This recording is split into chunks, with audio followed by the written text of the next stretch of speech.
Одоо би Дамбын хашаан дээр ирсэн байна.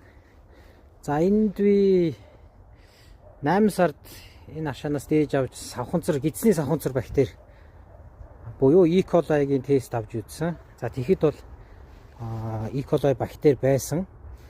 За гэхдээ яг судлаад үзэхээр юу гэж юм л да. Өвлийн хүүтэнд яг одоо жишээ нь гадаа 14 градустай хасах 14. Энд ер нь хэр тэсвэртэй байд юм болоо. За ямар ч хасах градусд бол савханцар бактери бол амьдраад идэгэн шүү гэсэн тийм мэдээлэл зүгээр Google дээр харагдаж байна. За тэг яг тэрийг бас тестэд хараад үзье гэж бодож байна. За би энэ аргаар тестлж байгаа. Ямар аргаар энэ аргачлалын талаар би бичлэгийг доор оруулчихъя. Тэгээд сонирхоод үр дүнг нь хамт харцгаая. За энэ дотор би савханцар бактерийн одоо medium гэж яриад байгаа. Амьдрах орчин одоо иддэг хоолмол гэсэн үг л дээ. За энийг хийчлээ. За хийчлээ одоо маш сайн сэгсрээд 24 цагийн дараа яг энэ шар өнгөрөө байвал эзний савханцар бактери байхгүй гэсэн үг. Ногоород ийм ногоон өнгөтэй болчих юм бол байна гэж үздэг.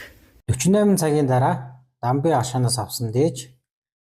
За яг ярьжсэн шиг те яг ийм анх авсан шиг шар өнгөтэй байна. За тэгэхээр энэ дээр бол савханцар бактери байхгүй байна. За тэгээд зун бол эндээс авсахад бол савханцар бактери илэрсэн бүтэн ногоон болсон. За тэгэхээр өвлийн уйлралд бас магадгүй яг хэд хэдэн шалтгаан байж болох юм. Нэгдүгээр мэдээж өвлийн уйлралд бол эцсийн савханцар бактери бол идэвхэн багасчдаг. Хоёрдугаар магадгүй нөгөө нэг бороо ус урахгүй байгаа болохоор нөгөө нэг гаднаас бохирдол урсаж орж ирэх тэр хашаан руу урсаж орж ирэх, булг руу урсаж орж ирэх магадлал нь багасчиж байгаа их өсвөр. За нөгөө нэг боломж нь магадгүй хөрсний ус бас хөлдчихөж байгаа шүү дээ өмнө хэсэгтээ тий. Тэгэхээр бас бохирдол нь багасдаг гэж магадгүй. Гэхдээ өөр ямар одоо шалтгаан байгаа бол магадгүй мэрэгжлийн тий микробиологч хүмүүс байгаа бол бас сэтгэлдээ үлдээгээрээ.